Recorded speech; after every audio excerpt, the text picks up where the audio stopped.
It's pretty crazy that we weren't taught more about how to manage our emotions when we were kids. There's no class for it.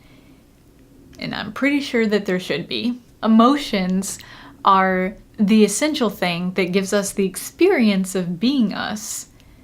It's how we experience the world in any given moment. Our mood creates a filter about how we're interpreting anything at any given moment. Most of us are waking up in the morning and jumping right into social media or checking our email or the news, which puts us on a very reactionary and even stressful level of starting the day. Hey, you're up. Morning. So I know it's our big day and we have some very important stuff to talk about. Before we get going, oh wait, no, don't check the news. That's a bad idea. No, wait, Facebook's even worse. It's just a big waste of time and we're not gonna have any time to talk. Shower time. Wait, where are you going? That's why I've put together this cheat sheet, if you will, a guideline to managing your emotions. Because most of us just aren't doing it that well. So I get the feeling you're trying to avoid me. Can a guy get some privacy in here? Whether it's Facebook, the news, music, or an audiobook. I desire some quality time with you. You're still here. Some one-on-one, mano-y-mano, bro-y-bro, quality sharing.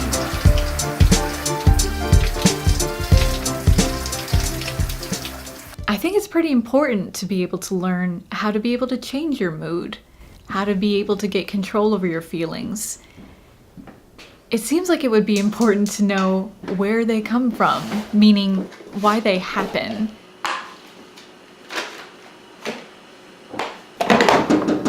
Hey man, we really need to talk. I can't talk right now, man.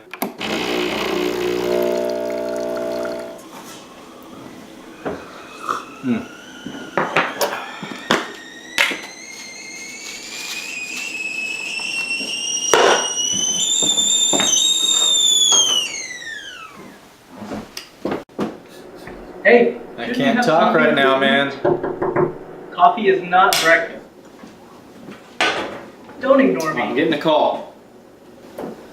Yeah. Hey, John. I don't think you're taking this very seriously.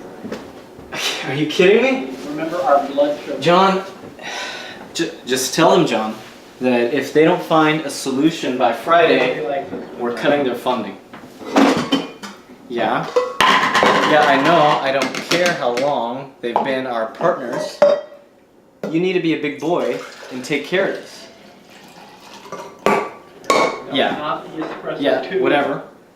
I will see you in the office. I'm going to be there in a few minutes. Wait up! We're filling every moment with music or a podcast or an audiobook or everybody else's desires for us. Whether it's a spouse or kids or a job that you go to, your day is full of demands and the world is full of people. Our schedules are tight. So we sometimes don't even take the time to nourish ourselves, to have a proper breakfast that fuels us really well. That puts us off in a bad mood. How can we expect to handle our day really well when we haven't taken any time for ourselves, when we haven't taken proper care of ourselves? Yeah, John, yeah. I get it. Okay, yeah, I said I'll see you in a few minutes. All right, goodbye. Great, you're off the phone with John. Now, so there's some very important things we need to talk about. One, we're nervous about this presentation. Two, we're concerned about the future of the company, and we haven't given a presentation since last time. We know what happened last time. That's why we always bring a spare suit to work. Yeah, I don't want to think about it. That won't happen again. That's why I didn't have breakfast. An apple won't hurt. Fine.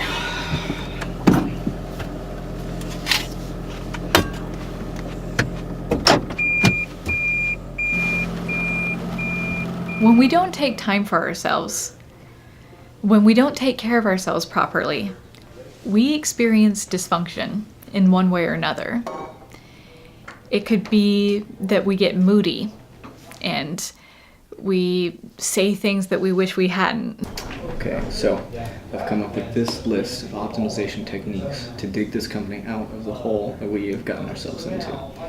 So we need to focus on our profit margin, and this will eliminate our diminishing returns. And in order to accomplish that, we will have to have some layoffs. But that's just the nature of the beast at this point. Well, I'm hoping that John isn't going to get laid off. I know that you guys have something between you, but I really do think he does good work. John, do you think John does good work? Yeah. Well, I don't think he does good work.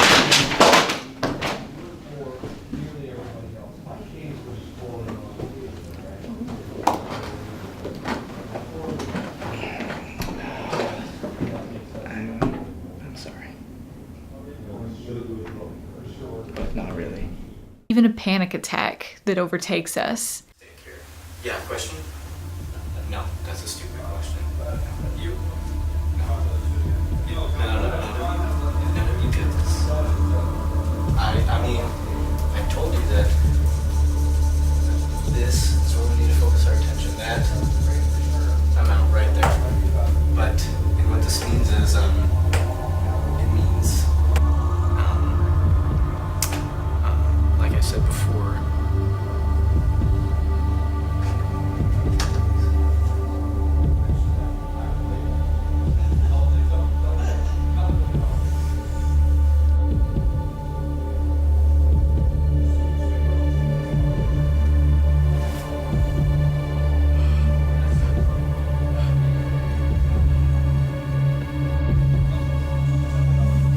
It could be poor digestion. yeah, what do you have to say? Is that really your question? I said that about 30 seconds ago. That is seriously the third time I've heard that question in this meeting. This is just frustrating me so much. Oh gosh. Okay.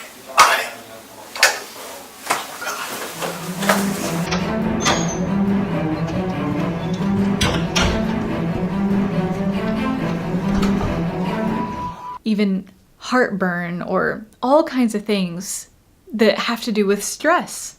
Bottom line, which is all happening because we're out of touch with our emotions, our feelings, our needs.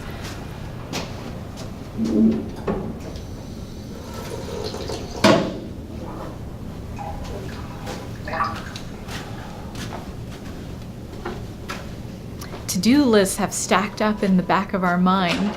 There's all kinds of things that we're needing to process that just haven't gotten a chance to see the light of day.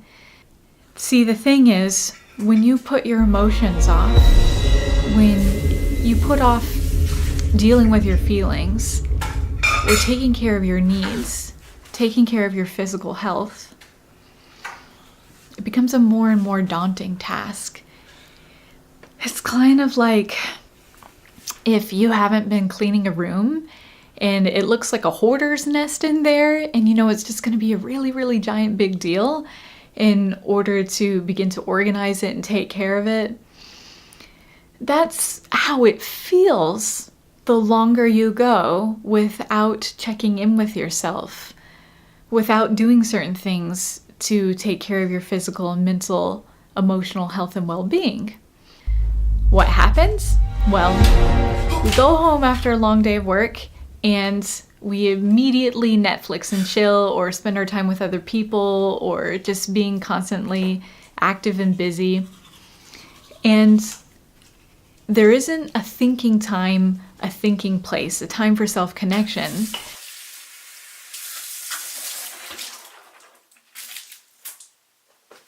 When you go to lie down and you're finally still and the lights go off, if you let them, if you fall asleep without the TV on, and your brain knows, finally, I have a moment to get a chance, a word in.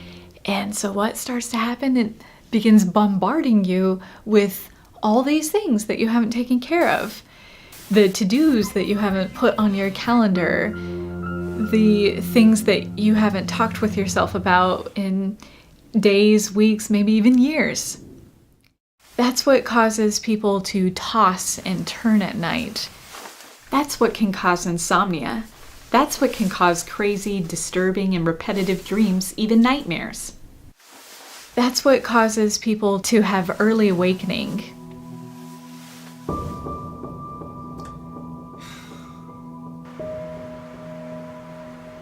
Stop ignoring me. You better listen to me. Why are voices in your head? Can't sleep until you listen to me. Why don't you listen to me? It's all in your head. Stop ignoring me. Clinton, listen to me. Why do you always ignore me? I need you to listen to me. Hey! So, I was wondering if you had a minute to talk. You know, just, you have been ignoring me all day, and I thought this might get your attention. So, what's the dealio? What is so crazy is that the things that you can begin to do to get back in control are not that hard.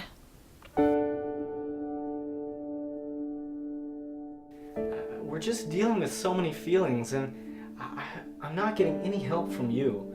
I'm just so worried about the new merger at work. We don't know which way it could go.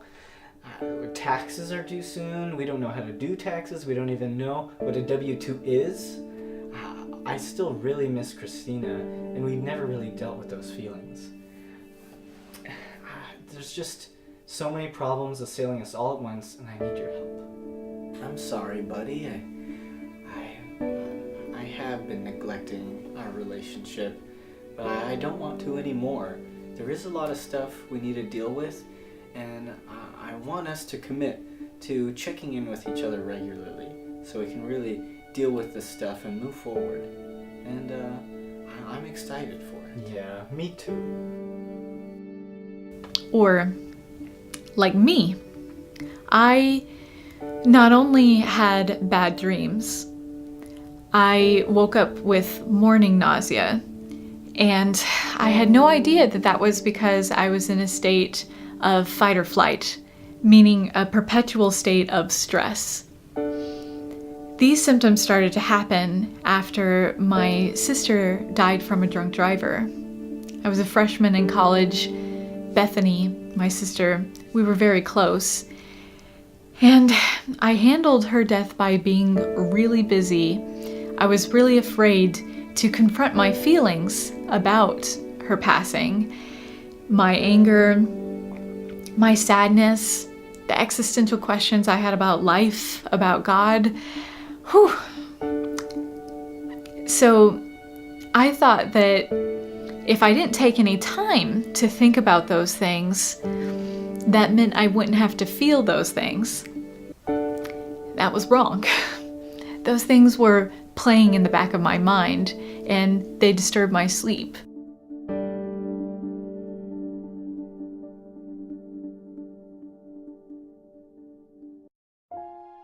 That's when all the crazy symptoms started. 3.5 years after my sister's death, I started having symptoms that resembled things like narcolepsy, Tourette's, grand mal epileptic seizures, multiple sclerosis, all kinds of neurological dysfunction. Sometimes my vision would get blurry, or I would have double vision, and I would even lose my sight for a few minutes at a time. I would get brain fog and slurred speech, and it would feel as if I was having a stroke. I would pass out, and I'd wake up, and I'd be flopping like a fish. No joke, no lie. I was in the middle of eating dinner one night with my family at a restaurant called Perkins, and suddenly had that narcolepsy kind of symptom happen where my face fell on a plate of food. Talk about embarrassing. What's so crazy is that any tests that I would take whenever I would be taken to an emergency room when these symptoms happen, doctors would say that there was nothing wrong with me. Long story short, after a bunch of diagnostic testing and being a patient at the Mayo Clinic for over a year, I was told that I had post-traumatic stress disorder from my sister's death, traumatic grief around my feelings about it, and something, at the time it was called conversion disorder. Today I think it's referred to as functional neurological disorder. But it's when a person's repressed feelings have taken such a toll on them that it begins to create neurological dysfunction. I literally had grand mal epileptic kind of seizures up to 9 times a day. I was in a wheelchair wearing a helmet because I hadn't taken time.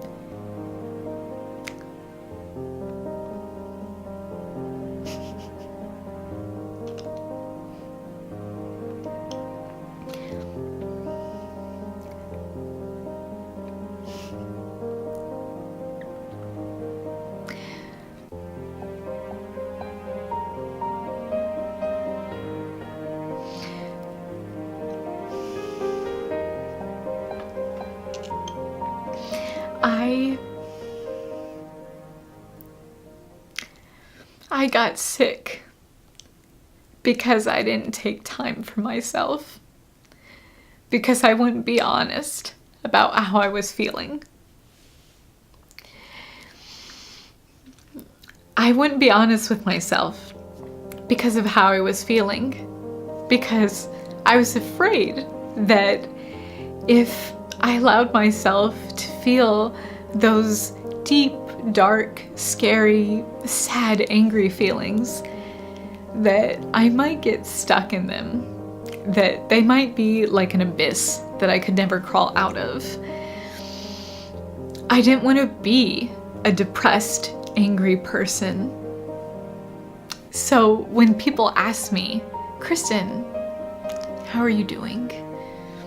They didn't need to say how specifically I was doing with my sister's death. It was always implied. I would say, good, fine. You can't change anything, you know? I would say that, and I wouldn't actually connect with any particular feeling around my sister's death. I just took 18 credit hours, like full-time classes, the most that I could take. I joined every club that I could. I was in Army ROTC. I was working part-time. I was a wonderful girlfriend, a wonderful friend to everybody else but me. I betrayed myself by not taking good care of myself. I betrayed myself by not finding out why I was having certain symptoms. Yes, I was ignorant. I wish that I had known that nightmares don't have to be a thing after you go through something upsetting, that it's happening for a certain reason, and that it doesn't have to happen if your brain goes through a certain process. I wish that I had stopped to ask somebody, a doctor, a professional, about why I was waking up with morning nausea that medicine couldn't have any kind of effect on, why my appetite had suddenly disappeared, why I couldn't fall asleep at night, why I would toss and turn, why I would wake up hours before my alarm clock, barely getting any sleep.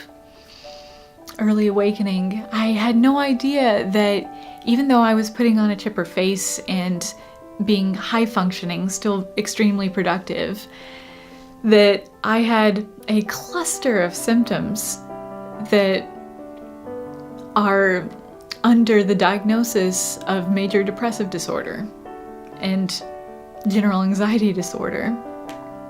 It took a quarter-life crisis, a giant breakdown, for me to have a wake-up call about how important it was for me to manage my own emotions. It doesn't have to take a breakdown to get you to take care of yourself. You can take just minutes a day to take better care of yourself. You can learn a couple of strategies that can instantly change your state.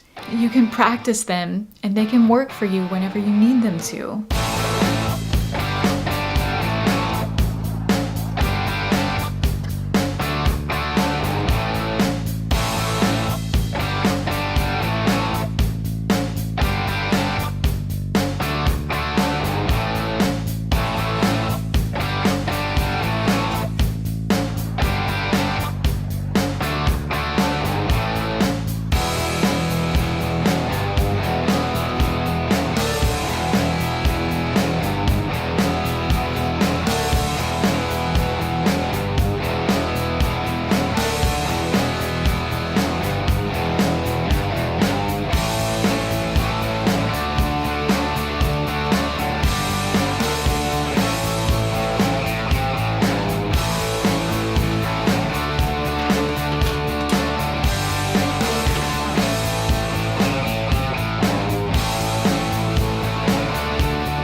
Remember, you don't have to run a cross-country marathon just to change your mood. I don't.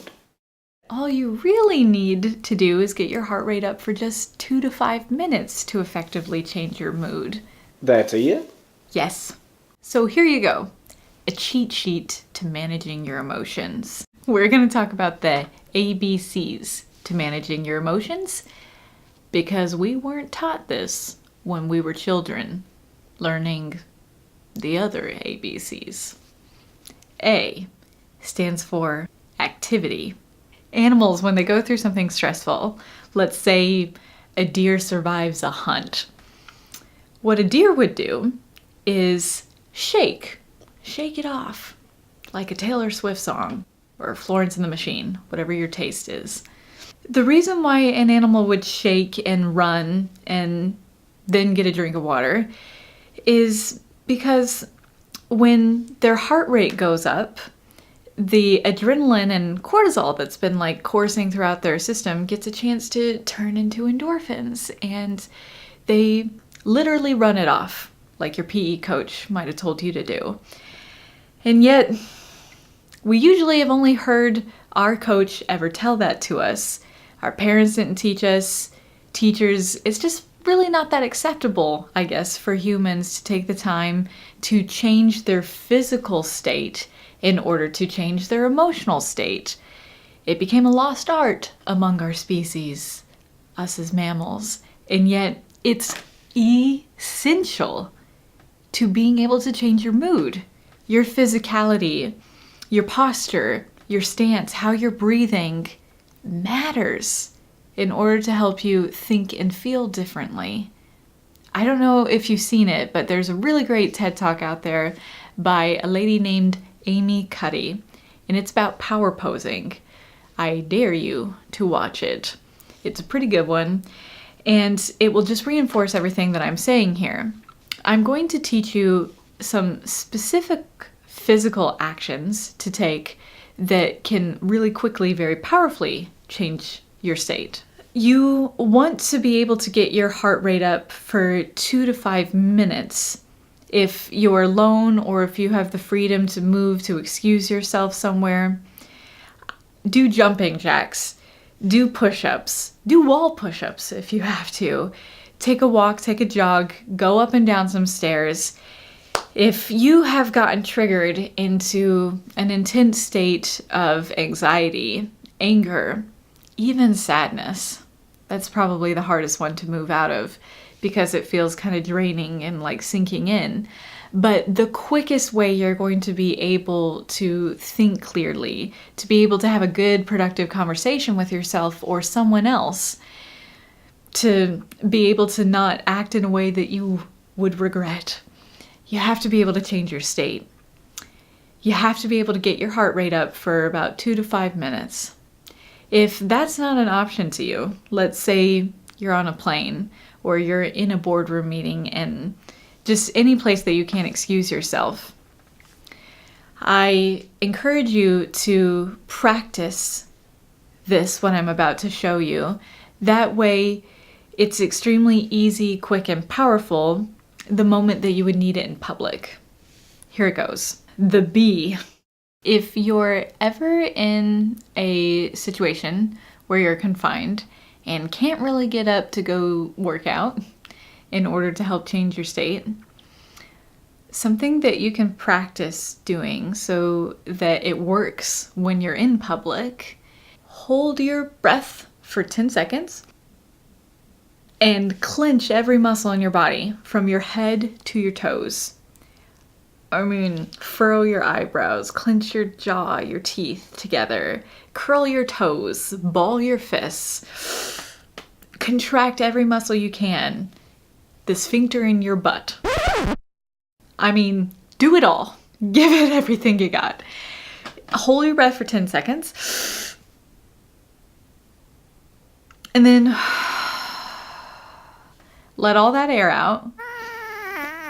And then do some diaphragmatic breathing. That means you want to breathe in through your nose, down deep into your tummy. You're wanting to inhale the breath to the lowest part of your body. A low, full, wide, deep breath that's slow. Most of us can get anxious because we forget how to breathe properly.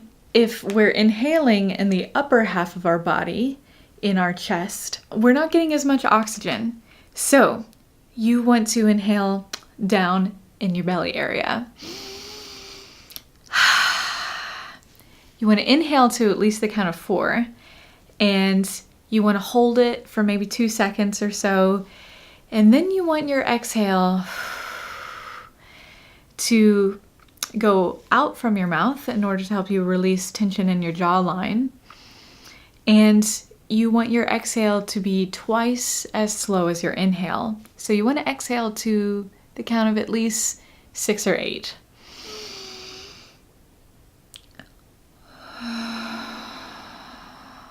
And as you breathe out, you want to imagine every muscle in your body becoming looser, emptier. Imagine feeling lighter, or as if you're sinking or melting as you breathe out. You can even think of a happy place inside. You could tell yourself a comforting mantra. Now, once you do that, you'll realize that if you try to connect to whatever the intense, disturbing emotion was that was happening before you held your breath and clenched all your muscles and did that diaphragmatic breathing, that it's really hard to get back in touch with it. Reason being is the amygdala, part of your brain that's in charge of fight or flight, got a chance to realize that you are not in life or death danger, that you have survived whatever the troubling moment was. Your mind and body know that feeling stress is unhealthy, that it's only meant for life and death emergency situations.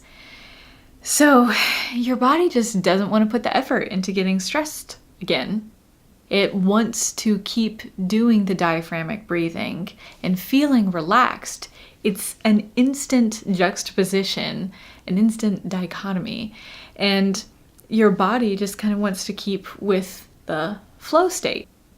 That's why that technique works. I promise you that if you just do a few rounds of that, it will be hard. In fact, it might even be physically impossible to feel really worked up again. Just if you remember to breathe that way and do that tightening of the muscles, relaxation exercise. That technique works really well, again, when you're in confined spaces, like an airplane, boardroom meeting, or maybe a holiday dinner with your family that you just can't get out of. I know from personal experience. Anyways, on to C, which is doing something cathartic. So we have A for activity, we have B for breathing, and now we have C. C can stand for 2 things. It can mean doing something cathartic and or connection. Think, what does cathartic mean for you? Some cathartic activities for me might be looking up funny videos on YouTube. There's a plethora of cat videos at your disposal at any given moment. Really good use of your smartphone. Journaling, really, really, really great for getting things out of your head onto paper, helping you really process and think through things. We could draw, we could do some art therapy, music. There's all kinds of goodies to help you change your state, to help you process your emotions. What cathartic things do you already do? Do you like singing? How about dancing? Well, it's okay if you ask for help. You don't have to do it all yourself. There's stretching, yoga. There's all kinds of wonderful, beautiful, cathartic experiences. And one of the most important ones can be getting connected with other people. Call a friend. Use that lifeline. Connection is super important. It helps us know that we are not alone. It gives us an outside perspective. Somebody can reassure us that we're gonna make it through whatever it is that we're dealing with. Somebody can help point out when we're not thinking clearly and give us advice.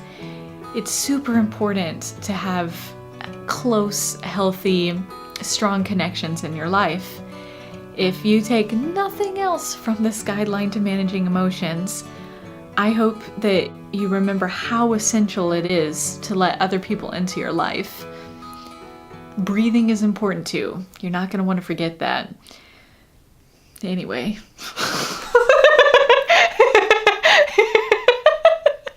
Okay, so remember, A is for activity, B is for breathing, and...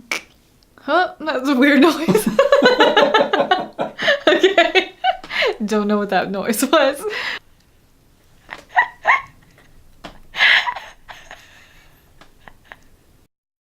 Hi, thanks for watching my masterclass. I hope you enjoyed it. I have so much more to teach you. In fact, I'd love to take you on a life-changing, career-saving journey in the comfort of your own home. If you would like to learn more about how to manage your emotions, head over to KristenRivas.com.